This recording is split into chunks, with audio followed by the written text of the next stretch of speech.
आणि सरकारला महाराष्ट्रामध्ये शेतकऱ्यांच्या ज्या आत्महत्या होतात आहेत, बेरोजगारांच्या आत्महत्या होतात आहेत, कामगारांच्या आत्महत्या होतात आहेत, निरपराधावर कारवाई करण्याचं काम या महाराष्ट्रामध्ये चाललेलं आहे. त्या पद्धतीच्या सूचना आणि त्याच्यामध्ये सुधार यावा हे मांडण्यासाठी मी अध्यक्ष महोदय या ठिकाणी उभा आहे. अध्यक्ष महाराज, शेतकऱ्यांच्या व्यथा इतक्या भयानक आहे की त्याला आता आवाळच फाटल्यासारखी परिस्थिती आज महाराष्ट्रामध्ये झालेली आहे. अध्यक्ष महाराज, काल आपण पाहिलं असेल की आमचे नेते राहुल गांधीजींनी जे सरकारने आकडे जे जाहीर केले, 767 शेतकऱ्यांच्या आत्महत्या ज्या झालेल्या आहेत महाराष्ट्रामध्ये गेल्या 3 महिन्यात, त्याबद्दलचं एक ट्विट केलं आणि त्याच्यावर भाजपच्याच लोकांनी त्याच्यावर प्रत्युत्तर दिलं की तुम्ही कर्नाटकमध्ये बघा, बाकीच्या राज्यात बघा, त्याच्यापेक्षा महाराष्ट्र चांगला आहे. अशा पद्धतीची भूमिका त्या ठिकाणी मांडताना आपण पाहिला. अध्यक्ष महाराज, शेतकरी कर्नाटकचा असो, शेतकरी उत्तर प्रदेशचा असो की महाराष्ट्राचा असो की राज्यातल्या कुठल्याही भागातला असो, देशातल्या कुठल्याही भागाचा असो, पण हा अन्नदाता आहे. अध्यक्ष महाराज, आणि अन्नदात्याच्या व्यथेबद्दल जेव्हा भूमिका कोणी मांडतात तर याचा आणि त्याचा हा भाग वेगळा होत नाही. अध्यक्ष, पण महाराष्ट्र हा वेगळं असं राज्य आहे की आपण छत्रपती शिवाजी महाराजांचा वारसा चालवतोय. अध्यक्ष महाराज, महात्मा ज्योतिबा फुल्यांचा वारसा चालवतोय. अध्यक्ष महाराज, आपण शेतकऱ्याचं आसूड पुस्तक भुजबळ साहेब महात्मा ज्योतिबा फुल्यांनीच लिहिलं. शेतकऱ्यावर होणाऱ्या अन्यायाच्या बाबतचा आवाज पहिल्यांदा खऱ्या अर्थाने या देशामध्ये कोणी उचलला असेल तर महात्मा ज्योतिबा फुल्यांनीच उचललं. त्यांच्या व्यथा त्यांनी मांडल्यात.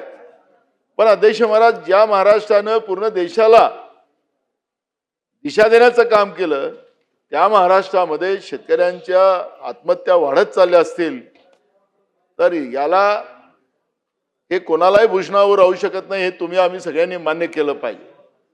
पण अध्यक्ष महाराज, ही जी सगळी परिस्थिती आज आहे त्याला बिघडण्याचं कारण काय, तर त्याला सगळं दोष हा सरकारचा. अध्यक्ष महाराज, मी एक एक मुद्दा देतो. अध्यक्ष महाराज, गेल्या वर्षीच्या पावसाळ्यात म्हणजे आता 1 वर्ष झालं, खरीप हंगामाचे पैसे मग तूर उत्पादक शेतकऱ्यांचं असेल, धान उत्पादक शेतकऱ्यांचे असतील, कापूस उत्पादक शेतकऱ्यांचे असतील, सोयाबीन उत्पादक शेतकऱ्यांचे असतील, अजूनपर्यंत या सरकारने दिले नाही. ऑनलाईनचं परवा आपण पाहिलं असेल अध्यक्ष महाराज की ऑनलाईनच्या माध्यमातून आम्ही देतोय. आकडे पण मोठे मोठे सांगण्यात आले आणि शेतकऱ्याला आम्ही एवढे पैसे दिलेत अशा पद्धतीने सांगितलं तर सत्ता पक्षाकडून बाका वाजवण्याचं काम झालं. शेतकऱ्यांनी पिकवलेलं धान्य आहे ते समर्थन मूल्याने खरेदी केलं गेलं पाहिजे. त्याच्यासाठी केंद्र सरकारने शेतकऱ्यांसाठी योजना काढलेली आहे आणि ते धान्य घेतल्यानंतर त्याला शेतकऱ्याला पैसे देणं हे भाग्य आहे. पण सरकारने ते पैसे काही न करता शेतकऱ्यांना दिले आणि म्हणून सत्ता पक्षाकडून बाका वाजवण्याचं काम झालं. ते आपण पाहिलं. अध्यक्ष महाराज, 1 वर्षापासून तुम्ही शेतकऱ्याला पैसे दिले नाही. मी स्वतः शेतकरी. अध्यक्ष महाराज, माझा कुठलाही काही व्यवसाय नाही. अध्यक्ष महाराज, मी शेती करतो आजही. अध्यक्ष महाराज, मी पैसे जे शेतामध्ये टाकलेत ते पैसे या वर्षाला फसलीला आलेत आणि मग त्याच्यानंतर मग मी सगळं वर्षभराचं कामकाज त्याच्यामधून करतो. पण गेल्या 1 वर्षापासून माझ्या शेतकऱ्यांना पैसे मिळाले नाहीत पिकाचे अजूनपर्यंत. तो शेती कसं करणार? अध्यक्ष महाराज, आपण पाहिलं असेल की लातूर जिल्ह्यामध्ये ज्या शेतकऱ्यांनी स्वतःला झोपून घेतलं आणि आमची ती भगिनी त्याला हाकताय तिथं आणि शेती करताय असं चित्र आलं. हे पूर्ण देशात गेलं, जगात गेलं चित्र. अध्यक्ष महाराज, आणि हे चित्र गेल्यानंतर आपण पाहिलं असेल की राज्यातले सहकार मंत्री ते त्याच मतदारसंघातले, जिथं घटनाही झाली. राज्याचे कृषी मंत्री तर ते गायबच झाले, कुठं आले तर पताच नाही. आता या अधिवेशनात दिसतच नाही.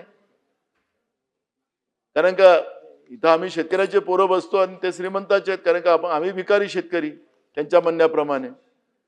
आणि अध्यक्ष महाराज, की ही जी सगळी परिस्थिती आपण पाहिली असेल तर त्याच्यामुळे लातूर जिल्ह्यामध्ये झालेली घटना महाराष्ट्रामध्ये या पद्धतीचं जे चित्र गेलं तर काय राज्याचं आणि छत्रपती शिवाजी महाराजांच्या महाराष्ट्राला खऱ्या अर्थाने शोभलं काय? अध्यक्ष महाराज, आता तुम्ही जाऊन त्याचं कर्ज माफ करत असाल, आता जाऊन त्याला बैलजोडी घेऊन देत असाल. एक सिनेमातले ते काय कलाकार आहेत सूद नावाचे, त्यांनी काही आता बैलजोडी घेऊन द्यायला निघाले. मग महाराष्ट्रामध्ये शेतकऱ्यांनी स्वतःला झोपून घ्यावं आणि मग सरकार त्यांना मदत करेल, मंत्री जाऊन मदत करतील. हा प्रश्न या ठिकाणी निर्माण होतो. त्यांचं अभिनंदन करतो त्यांनी मदत केली त्याच्याबद्दल. पण मग सगळ्यांनीच या पद्धतीचं कृत्य करावं का? अध्यक्ष महाराज, या सरकारने कायदे केले, गोरक्षणाचा कायदा केला. आमच्या मतदारसंघामध्ये गोंदिया जिल्ह्यातून पैदल शेतकऱ्यांनी बैल उन्हाळ्यामध्ये घेऊन येत होते शेतीसाठी. या पोलिसांनी पकडले अध्यक्ष महाराज. आणि हे गोरक्षणवाले जे आहेत तथाकथित लोक, त्यांच्या ज्या शाळा आहेत, हे सरकार 50 रुपये त्यांना एका जनावरावर देतात. हे रोज काहीतरी एक घोषणा केली होती या सरकारनं. मला वाटलं की प्रत्येक शेतकऱ्यांना आपण देणार आहात, त्याच्याकडे गाई म्हशी असतील, बैल असतील. पण तुम्ही त्या ज्या संस्था आहेत तथाकथित, त्या संस्थेमध्ये असलेल्या गाई म्हशींना, त्या बैलांना तुम्ही 50 रुपये त्याला रोज देतात, अशा पद्धतीचं काहीतरी तुम्ही योजना काढलेली आहे. हा, तथाकथितच म्हणावं लागेल. कारण की तथाकथित याच्यासाठी म्हणतोय भासाजी, याच्यासाठी म्हणतोय की पोलीसवाले आणि त्यांचं संगनमत आहे. शेतकरी आपले बैल पैदल आणतायत, त्यांच्याजवळ सगळे पासेस आहेत. सगळं असताना सुद्धा पोलीसवाल्यांनी त्यांचे बैल जप्त केलेत आणि जप्त करून त्या तथाकथित गोरक्षणवाले जे आहेत त्यांच्या तिथं ते बैल पाठवलेत. मला ते आलेत माझ्याकडे, त्यांनी पावत्या दाखवल्या, सगळं दाखवलं. मी एसपीला फोन केला. एसपी म्हणाले तिथं मी सांगतो ठाणेदाराला, गोंदियाची गोष्ट आहे, गोंदिया जिल्ह्यातली. मग त्यांनी सांगितलं मी वापस करून देतो. तो तिथं गेल्यानंतर पोलीसवाले गेलेत. त्या पोलीसवाल्यांना सांगितलं, त्या गोरक्षणवाल्यांनी तथाकथितवाल्यांनी त्यांनी सांगितलं की आम्ही देणार नाही. तो कोर्टात गेला. खालच्या कोर्टाने सांगितलं की यांचं द्या यांना वापस, हे सगळे कागदपत्र आहेत. तो हायकोर्टात गेला, पोलिसाचं ऐकायला तयार नाही. म्हणजे सांगायचं तात्पर्य असं की तिथं गाई ते बैलच राहिले नाही, ते परस्पर विकून टाकलेत त्यानं. तथाकथित शब्द मुद्दाम मी जाणून पुन्हा बोलतोय की हे तथाकथित तुमचे गोरक्षणवाले हे कशा पद्धतीचा धंदा करतात आहेत, शेतकऱ्याला कसं लुटतात आहेत. शेतकऱ्यांच्या आत्महत्येचे कारण मी तुम्हाला मुद्दाम मोजतोय आणि तुम्हाला सुधारणा कसं करावं लागेल त्याच्यावर तर तुम्हाला उपाययोजना करावं लागेल. ह्या आरोप प्रत्यारोपाचा वेळ नाही. काल जे घटना झाली लातूर जिल्ह्यामध्ये, हे कोणालाही भूषणावर राहू शकत नाही. पण ज्या पद्धतीनं या राज्यामध्ये शेतकऱ्याला लुबाडलं जाते, ज्या पद्धतीनं त्याची चेष्टा केली जाते, मी तुम्हाला सांगतो की मी शेतकऱ्यावर जिथं अन्याय झाला त्या अन्यायाचा आवाज उचलला. वेळ आली तर खासदारकी सोडली. हा नाना पटोले, खुर्चीची ही लढाई नाही. पण महाराष्ट्रामध्ये शेतकऱ्याचा अपमान सरकार करेल, सरकारमध्ये बसलेली लोक करतील, हे कदापि सहन केलं जाऊ शकत नाही. आणि म्हणून मी त्या दिवशी केलेली घटना ते मला काही आवडली नाही, मला ते आवडणारही पण नाही ते, कारण माझं ते काम नव्हतं. पण शेतकऱ्यांच्या भावना मला मांडायच्या होत्या. सरकार ऐकलं पाहिजे म्हणून इथं चर्चा आली. आणि ही चर्चा आली आणि या चर्चेला काल आपण पाहिलं असेल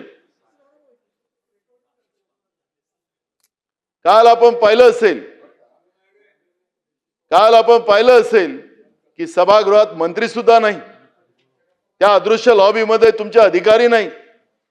शेतकऱ्यांच्या बद्दलची काय मानसिकता तुमच्या सरकारची असेल हे काल आपण पाहिलंय. आणि म्हणून मी आपल्याला सांगतो की शेतकऱ्यांच्या भावना समजल्या तरी पाहिजेत. सांगायसाठी आम्ही उभा आहोत आणि आम्ही काय विरोधक नाही आहोत. इथं आपण त्यांना न्याय देण्यासाठी हे सभागृह आहे.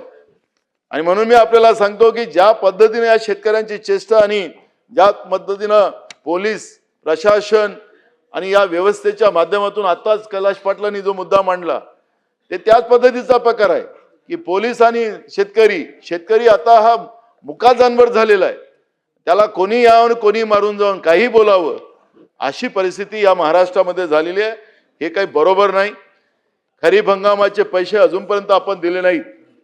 अध्यक्ष महाराज, हे पैसे व्याजासकट मिळाले पाहिजेत. परवा पण हा प्रश्न विधानसभेत आला होता अध्यक्ष महाराज, कारण की कारण मार्चच्या पहिले हे पैसे आपण भरले नाहीत अध्यक्ष महाराज, तर त्या शेतकऱ्याला जे घेतलेलं कर्ज व्याजासकट भरावं लागतं. मग या शेतकऱ्यांना अगर मार्च मध्ये पैसे त्याच्या पहिले मिळाले असते, डिसेंबर मध्ये यांनी धान्य विकलं, पण त्याचे पैसे तुम्ही अजूनपर्यंत दिला नाहीत.